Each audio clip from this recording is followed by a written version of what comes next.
Ration দুর্নীতি তদন্তে ফের তৎপর ইডি। আজ কলকাতার 4টি জায়গায় একসাথে ইডির তল্লাশি অভিযান। একসাথে ইডির 4 জায়গায় তল্লাশি অভিযান। শঙ্কর আঢ্যর একাধিক অফিসে ইডির হানা। সল্টটেকে একটি অফিসে ইডির হানা এবং সল্টটেকে যে অফিসটি রয়েছে সেই অফিসটি এখনো পর্যন্ত যেটা খবর রয়েছে সেটি শঙ্কর আঢ্যর চার্টার্ড অ্যাকাউন্টেন্টের অফিস।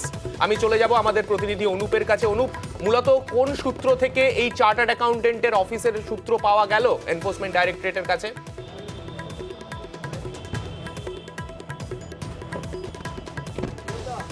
তো ইডির পক্ষ থেকে কিন্তু একেবারে শঙ্কর আঢ্যকে যখন জিজ্ঞাসাবাদ করা হয়, জিজ্ঞাসাবাদে কিন্তু একাধিক তথ্য পেয়েছিল, একাধিক কোম্পানির তথ্য পেয়েছিল, যেগুলো একাধিকভাবে মনে হচ্ছে সেল কোম্পানি খোলা হয়েছিল এবং সেই সেল কোম্পানি থেকে বিভিন্ন ক্ষেত্রে লেনদেন হয়েছিল।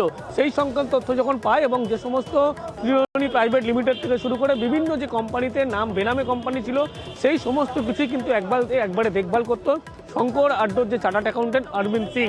ইতিমধ্যেই সেই অফিসের যখন খবর পায় সেক্টর 5-এর এই যে অফিস, আরও একবার দেখানোর চেষ্টা করব, মূলত এই অফিসেই কিন্তু আজকে ইডির 6 জনের আধিকারিক তারা কিন্তু হানা দেয় এবং সিডকো গ্লোবাল যে টাওয়ার সেই টাওয়ারে কিন্তু ইতিমধ্যেই 12তলায় যে তার অফিস সেই অফিসে কিন্তু তল্লাশি অভিযান করছে ইডির আধিকারিকরা।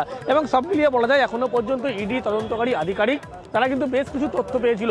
মনে করা হচ্ছে যে আর্থিক যে লেনদেন হয়েছিল সেই লেনদেন যে গোটা প্রক্রিয়া সমস্ত কিছু কিন্তু চার্টার্ড অ্যাকাউন্টেন্ট অরবিন্দ সিং তিনি ছিলেন, সেই কারণে তিনি কিন্তু গোটা এই চার্টার্ড অ্যাকাউন্টেন্ট থাকাকালীন সমস্ত কিছু কোথায় কি লেনদেন হয়েছিল, কিভাবে টাকা যে 20,000 কোটি টাকার কথা বলা হচ্ছে সেই সমস্ত কিছু দেখভাল কিন্তু অরবিন্দ সিং তিনি নিজে করতেন।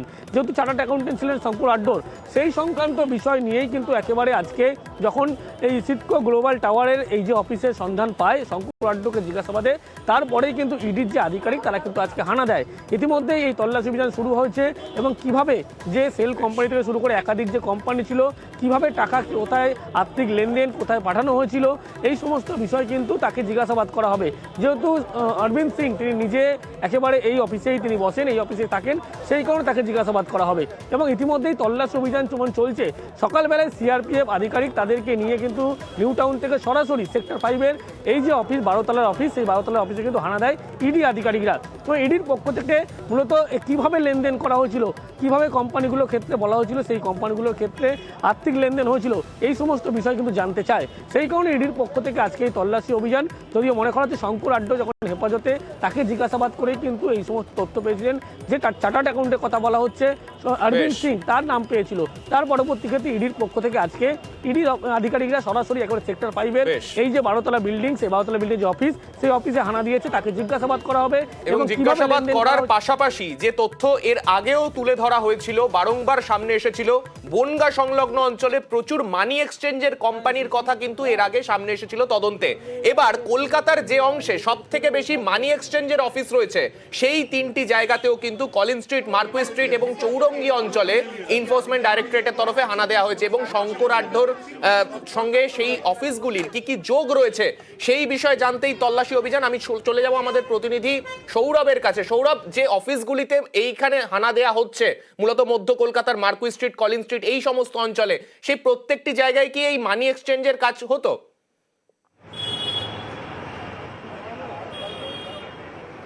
একেবারেই সান্দিক, দেখো কলিন স্ট্রিট, মার্কুই স্ট্রিট বা চৌরঙ্গি এই 3 জায়গাতেই শঙ্কর আঢ্য এবং তার পরিবারের সদস্যের নামে ফরেক্স সংস্থা তিনি খুলেছিলেন, যা ইতিমধ্যে আদালতে সাবমিশন দিয়েছে ইডি।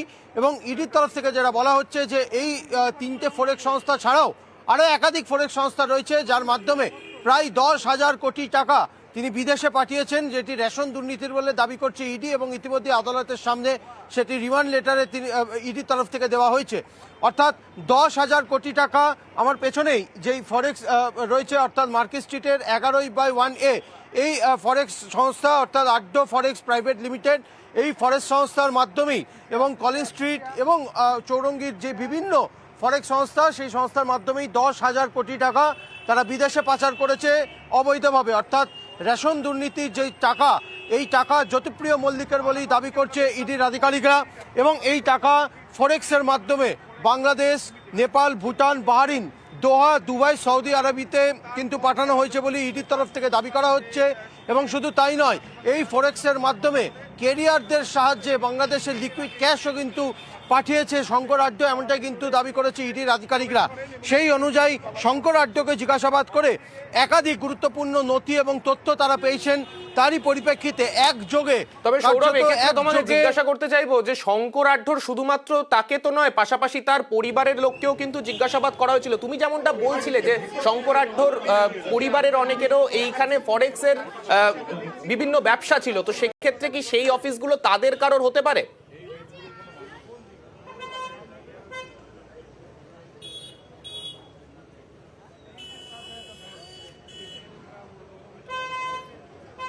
এই যে তিনটি ফরেক্স সংস্থা রয়েছে, এই তিনটি ফরেক্স সংস্থাতেই ডিরেক্টর হিসাবে কিন্তু শঙ্কর আড্ডর পরিবারের সদস্যদের নাম রয়েছে।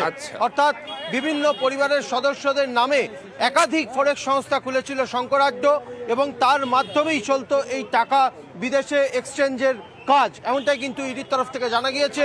এবং ইডির যে মূল তদন্তকারী আধিকারিক রয়েছে এই রেশন দুর্নীতি মামলায়, তিনিও কিন্তু এই মুহূর্তে 11/1A মার্কেট স্ট্রিটের যে ফরেক্স সংস্থা রয়েছে অর্থাৎ আড্ড ফরেক্স প্রাইভেট লিমিটেড, এখানে কিন্তু রয়েছে এবং তল্লাশি অভিযান চালানো হচ্ছে। পাশাপাশি সিআরপিএফ এর তরফ থেকে তুমি দেখতে পাচ্ছ পুরো এলাকা কিন্তু কার্যত ঘিরে ফেলা হয়েছে। যেমনটা সিআরপিএফ এর নির্দেশ অনুযায়ী তারা হেলমেট, ফাইবার শিল্ড এবং ফাইবার লাঠি অর্থাৎ অ্যান্টি রাইট কিট নিয়ে কিন্তু তারা আজকে তল্লাশি অভিযানে নেমেছে। শুধু তাই নয়, 112 কলিন স্ট্রিট যেখানে প্রথমে ইডির আধিকারিকরা এসে পৌঁছয়, পরবর্তী ক্ষেত্রে চৌরঙ্গি এবং পরবর্তী ক্ষেত্রে 11/1A মার্কেট স্ট্রিট অর্থাৎ আড্ড ফরেক্স প্রাইভেট লিমিটেড। এই আড্ড ফরেক্স প্রাইভেট লিমিটেড যেটি প্রথমেই শঙ্কর আড্ড খুলেছিল বলে ইডির তরফ থেকে আদালতে দাবি করা হয়েছে এবং তারই পরিপ্রেক্ষিতে এইখানেই প্রথমেই এই যে ফরেন এক্সচেঞ্জের মাধ্যমে বিদেশে টাকা পাচার করা সেটির যে কাজ, সে কাজ কিন্তু শঙ্কর আড্ড শুরু করেছিল বলে মনে করা হচ্ছে, ইডির তরফ থেকে দাবি করা হচ্ছে। শুধু তাই নয়, শঙ্কর আড্ডর পরিবারের সদস্য ছাড়াও শঙ্কর আড্ডর একাধিক ক্লোজ বন্ধু রয়েছে যার নামে এই তিনটির মধ্যে একটি সংস্থার সে ডিরেক্টর রয়েছে। শুধু তাই নয়, আরও 50টি এরকম ফরেস্ট সংস্থা রয়েছে যেখানে কিন্তু ডিরেক্টর করে রাখা হয়েছে বলেই ইডির তরফ থেকে দাবি। সব মিলিয়ে 7 সকালে কার্যত ইডির তরফ থেকে 3 ফরেক্স সংস্থা শঙ্কর আড্ড রেশন দুর্নীতি মামলায়, সেখানে কিন্তু ইডির অভিযান অর্থাৎ একটি 112 কলিন স্ট্রিট, একটি চৌরঙ্গিতে এবং অন্য একটি 11/1A মার্কেট স্ট্রিট, এই জায়গাতে 3 একযোগে ইডির আধিকারিকরা এই মুহূর্তে তল্লাশি অভিযান চালাচ্ছেন এবং গোটা এলাকা কিন্তু কার্যত ঘিরে রয়েছে সিআরপিএফ এর জওয়ানরা এবং এলাকায় কিন্তু পাশাপাশি এলাকায় মোতায়েন করা হয়েছে পার্শ্ববর্তী যেই জুরিসডিকশনে সেই এলাকাটা পড়ছে সেই জুরিসডিকশন থানার পুলিশ।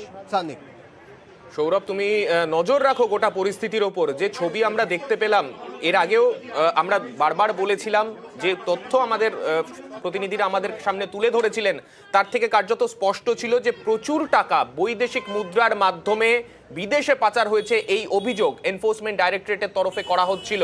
সেই রকমই যে বিভিন্ন ফরেক্স কোম্পানিগুলি রয়েছে, সেই কোম্পানিগুলির অফিস যেগুলি মূলত শঙ্কর আড্ড কিংবা তার পরিবারের সদস্যরা যার যে সমস্ত কোম্পানির ডিরেক্টর, সেই রকম বেশ কিছু কোম্পানিতে কিন্তু আজকে একযোগে এনফোর্সমেন্ট ডাইরেক্টরেটের আধিকারিকরা হানা দিয়েছেন। আপনারা সেই ছবি দেখতে পাচ্ছেন। চৌরঙ্গিতে একদিকে যখন হানা দিয়েছেন এনফোর্সমেন্ট ডাইরেক্টরেটের সদস্যরা, সেখানে একটি যে কোম্পানি রয়েছে সেই কোম্পানির ডিরেক্টর শঙ্কর আড্ড নিজে, এছাড়াও তালতলা মার্কুই স্ট্রিটে তার পরিবারের সদস্যদের নামে এই রকম কিন্তু ফরেক্সের কোম্পানি ছিল যেখান থেকে প্রচুর টাকা বৈদেশিক লেনদেন হতো।